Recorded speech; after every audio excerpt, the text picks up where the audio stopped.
It's an area where I see most of my clients struggling the most when they set out to really be hyper focused on losing weight and they're going to do it this time and some of the things that trip them up. So you're joining me live as I hit record on my podcast. I don't remember if I already said the name or not, even in weight loss with Sherry Capella.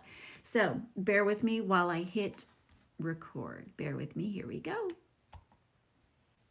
Hey, you, and welcome back to the podcast. So, today I want to talk to you a little bit about how to actually step into change with weight loss because I know what it's like. I remember the days of so desperately wanting to change. Like, I wanted to be different so badly that I decided if I need to lose weight, I actually needed to make all of these changes at once. Like I had to buy the book to the meal plan, I had to prep the food, I had to get ready for, doing the morning exercise. I had to do all of the things and I would just be so motivated to change. And then, things would go well for a very short period of time. And then maybe about, by, I don't know, I'd say between days 9 and 11, I would totally lose steam.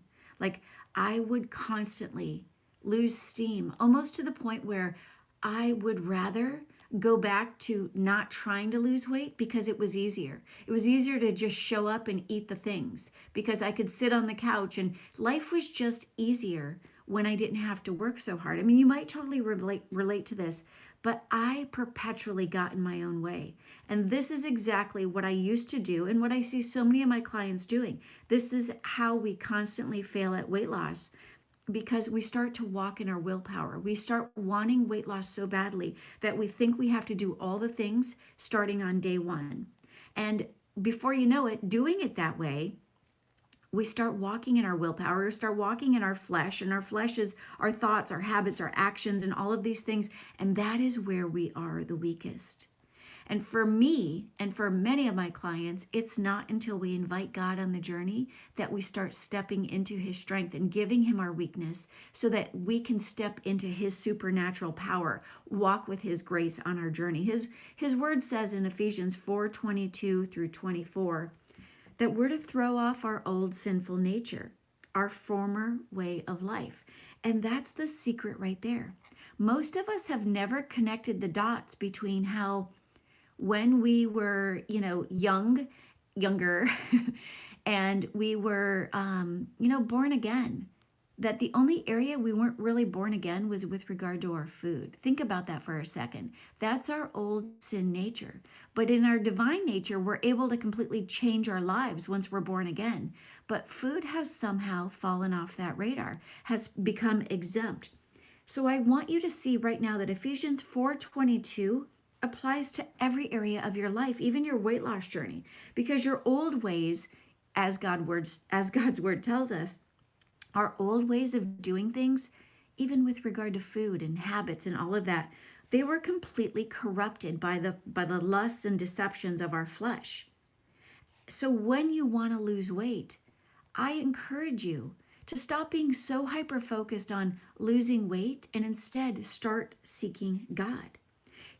There are three things that are going to happen when you start seeking God and you stop focusing on that scale. Number one, he's going to show you how to apply his word even to your weight loss journey. He's shown me, he shows my clients, he'll show you too. The second thing is he's going to show you when you are seeking him diligently every single day, how to recognize sin in every area of your life, how to see your old sin nature and to then replace it by your new divine nature. And the third thing he's going to do is he's going to help you to identify all the old lusts and deceptions that you used to practice that are keeping you stuck, keeping you limited from truly stepping into all that he has planned. So my encouragement for you is to slowly make these changes, okay? You don't have to do all of it perfectly. That's the world telling you that you've got to be perfect starting on day one. You do not.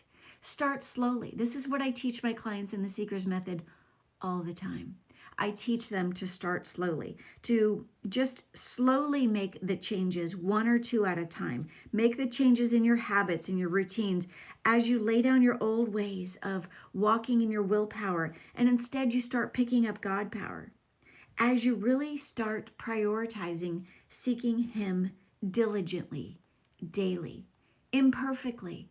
Do it as you can, as you are able to.